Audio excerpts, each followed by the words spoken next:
എല്ലാവർക്കും ഒരു പുതുവത്സരത്തിന്റെ നന്മ നിറഞ്ഞ ആശംസകൾ നേരുന്നു. പ്രിയപ്പെട്ടവരെ, ഒരു പുതിയ വർഷത്തിലേക്ക് നാം കടക്കുകയാണ്.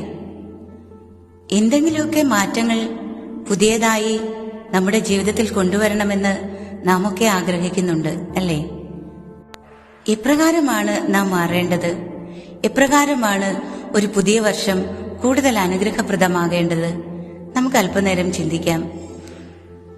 ലൂക്കയുടെ സുവിശേഷത്തിൽ 5-ാം അധ്യായം 3-ാം തിരുവചനത്തിൽ ശിമയോന്റെ വഞ്ചിയിൽ കയറിയിട്ട് ഈശോ അവനോട് പറഞ്ഞു, വള്ളം ഒരൽപ്പം മുൻപോട്ടേക്ക് മാറ്റുവാൻ. പത്രോസ് അങ്ങനെ ചെയ്തു. അതിലിരുന്ന് അവൻ ജനങ്ങളെ പഠിപ്പിച്ചതിനു ശേഷം വലിയ അത്ഭുതങ്ങൾ അവൻ പ്രവർത്തിക്കുകയാണ്. യഥാർത്ഥത്തിൽ നമ്മുടെ ജീവിതത്തിലും നമ്മുടെ ജീവിതമാകുന്ന വഞ്ചിയിലും ഈശോ കയറി നമ്മോട് പറയാൻ ആഗ്രഹിക്കുകയാണ്, നിന്റെ വള്ളം, നിന്റെ ജീവിതം ഒരൽപ്പം കൂടി ഒന്ന് മുൻപോട്ടേക്ക് മാറ്റിയിടൂ. ഇപ്രകാരം ഈശോ നമ്മിൽ നിന്ന് ആഗ്രഹിക്കുമ്പോൾ പത്രോസിനെ പോലെ ഉടനെ അതൽപ്പം ഒന്ന് മുൻപോട്ടേക്ക് മാറ്റാനുള്ള ഒരു ആഗ്രഹം നമുക്കുണ്ടാകണം. അങ്ങനെ വരുമ്പോൾ മാത്രമേ ഒരു പുതിയ അനുഗ്രഹം അല്ലെങ്കിൽ ഒരു പുതിയ എന്തെങ്കിലും ഒരു പുതിയ കാര്യം നമുക്ക് ചെയ്യാൻ സാധിക്കുകയുള്ളൂ. പലപ്പോഴും നമ്മുടെ ജീവിതത്തിൽ നാം ഒരു അടിമത്തത്തിലാണ്. നമ്മുടെ കഴിഞ്ഞകാല ജീവിതത്തിൽ സംഭവിച്ച ഓർമ്മകള്, ഒറ്റപ്പെടലുകള്, വേദനകള്, രോഗങ്ങൾ, കടബാധ്യതകൾ, ദാരിദ്ര്യം, ഇവയുടെയൊക്കെ ഓർമ്മ കൈപ്പേറിയ വിഷമായിട്ട് നമ്മുടെ ഉള്ളിൽ കിടക്കുന്നതുകൊണ്ട് നമ്മുടെ ജീവിതവും നമ്മുടെ വഞ്ചിയും ഒരൽപ്പം മുൻപോട്ടേക്ക് മാറ്റാൻ സാധിക്കുന്നില്ല.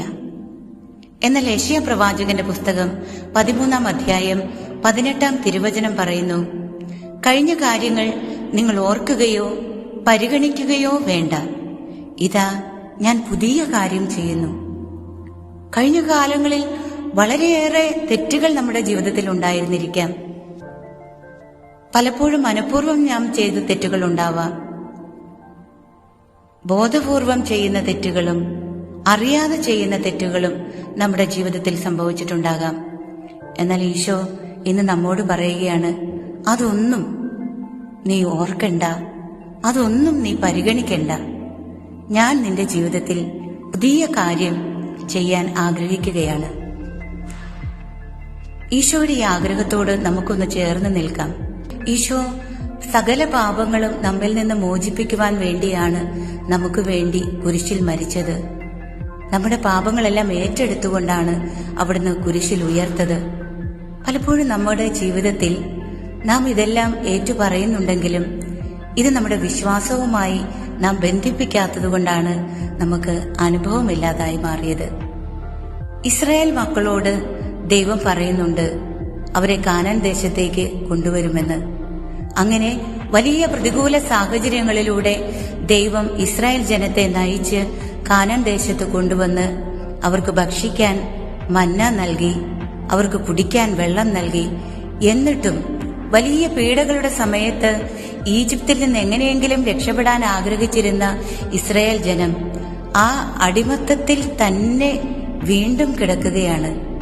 കാനാൻ ദേശത്തെത്തിയതോ ദൈവം അവർക്ക് വേണ്ടി വലിയ കാര്യങ്ങൾ ചെയ്തതോ ഇപ്പോൾ അവർ ഓർക്കുന്നില്ല.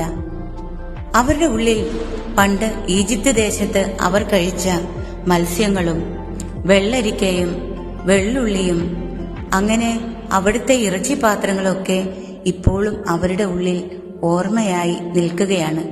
അതുകൊണ്ട് പുതിയ കാനാൻ ദേശത്തെ നന്മകളും അനുഗ്രഹങ്ങളും അവർക്ക് യഥാർത്ഥത്തിൽ അനുഭവമാകുന്നില്ല.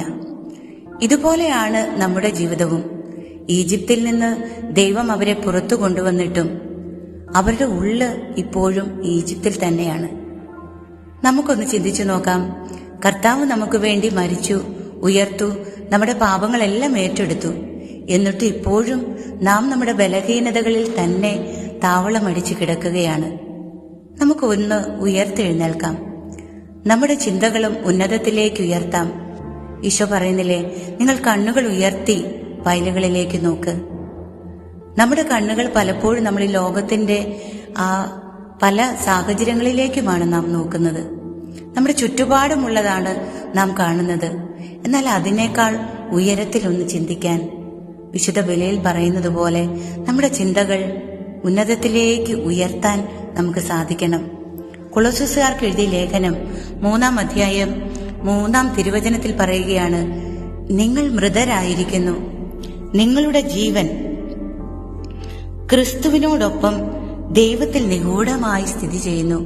പ്രിയപ്പെട്ടവരെ, നമുക്ക് ചുറ്റും ക്രിസ്തു നമ്മെ ധരിച്ചിരിക്കുകയാണ്. നമ്മുടെ ചുറ്റും സ്വർഗം മുഴുവനുമുണ്ട്. എന്തൊക്കെ തിന്മകൾ നമ്മളെ ആക്രമിക്കാൻ വന്നാലും നാം ആ ദൈവത്തിന്റെ കരവലയത്തിനുള്ളിലാണ് എന്ന് ചിന്തിക്കുമ്പോൾ ഒരു ദുഷ്ടശക്തിക്കും നമ്മെ തൊടാനാവില്ല. കഴിഞ്ഞകാല ജീവിതത്തിൽ എന്തൊക്കെ സംഭവിച്ചോട്ടെ, അതൊന്നും ഇന്നത്തെ നമ്മുടെ ജീവിതത്തിൽ ബാധിക്കാതെ ദൈവം തന്റെ മാലാഖമാരയച്ച് നമുക്ക് വലിയൊരു സംരക്ഷണം നൽകും. ഇങ്ങനെ നമ്മുടെ ജീവിതത്തെ, നമ്മുടെ ചിന്തകളെയെല്ലാം ഒരു പുതിയ തലത്തിലേക്ക് നമുക്ക് ഉയർത്താം. നാം ഇപ്പോൾ അടിമകളല്ല. നാം ഇപ്പോൾ പഴയ കാര്യങ്ങൾ, പഴയതും നന്മ നിറഞ്ഞതുമായ കാര്യങ്ങൾ ചെയ്യുന്നവരല്ല. എന്റെ ദൈവം എന്നെ ഉയർപ്പിച്ചു, എന്റെ ദൈവം പുതിയ മേച്ചിൽ സ്ഥലത്തേക്ക് എന്നെ നയിച്ചു എന്ന് വിശ്വസിക്കാൻ നമുക്കാകുമ്പോഴാണ് നമ്മുടെ ജീവിതവും പുതിയതായി മാറുന്നത്.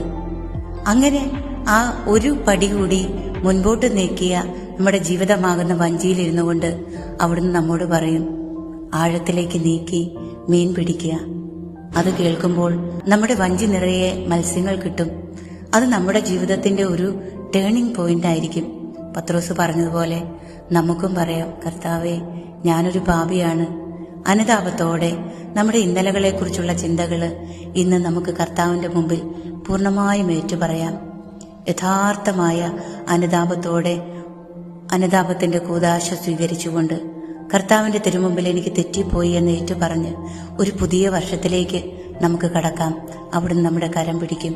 അവിടുന്ന് നമ്മുടെ ജീവിതമാകുന്ന വഞ്ചിയിൽ കയറി അത്ഭുതങ്ങൾ പ്രവർത്തിക്കും.